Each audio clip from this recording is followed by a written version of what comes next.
இயேசுவே உம்மை வணங்குகிறோம், எம் வாழ்வை உமக்கு அளிக்கின்றோம், உம்மை அன்பு செய்கின்றோம். இன்று தாயாம் திரு அவை நற்செய்தியாளரான புனித மார்க்குவின் திருவிழாவை சிறப்பிக்கிறது. ஆண்டவரே, புனித மார்க்கு வழியாக நீர் கொடுத்திருக்கிற இறை வார்த்தைக்காக நன்றி சொல்லி உம்மை ஆராதிக்கின்றோம். முதல் வாசகத்திலே நாம் இவ்வாறு வாசிக்கின்றோம்: கடவுளுடைய வல்லமை மிக்க கரத்தின் கீழ் உங்களை தாழ்த்துங்கள், அப்பொழுது அவர் ஏற்ற காலத்தில் உங்களை உயர்த்துவார். உங்கள் கவலைகளையெல்லாம் அவரிடம் விட்டு விடுங்கள், ஏனென்றால் அவர் உங்கள் மேல் கவலை கொண்டுள்ளார் என்று.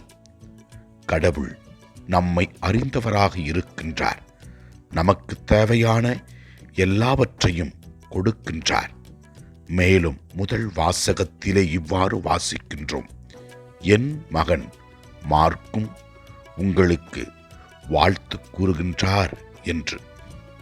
இதோ, ஆண்டவருடைய நற்செய்தியை பரப்பிய மார்க்கு போல நாமும் நம்முடைய சொல்லாலும் செயலாலும் இறை செய்தியை மற்றவர்களுக்கு பரப்புவோம்.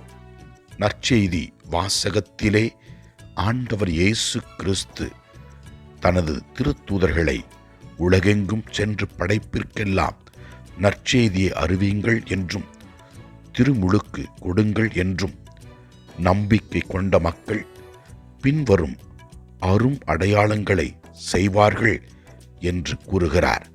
அவர் கூறுவார் இவ்வாறு: என் பெயரால் பேய்களை ஓட்டுவர், புதிய மொழிகளை பேசுவர், பாம்புகளை தம் கைகளால் பிடிப்பர், கொல்லும் நஞ்சை குடித்தாலும் அவர்களுக்கு தீங்கு இழைக்காது என்றும், உடல் நலமற்றோர் மீது கைகளை வைக்க அவர்கள் குணமாவார்கள் என்று ஆண்டவர் இயேசு கிறிஸ்து கூறுகின்றார்.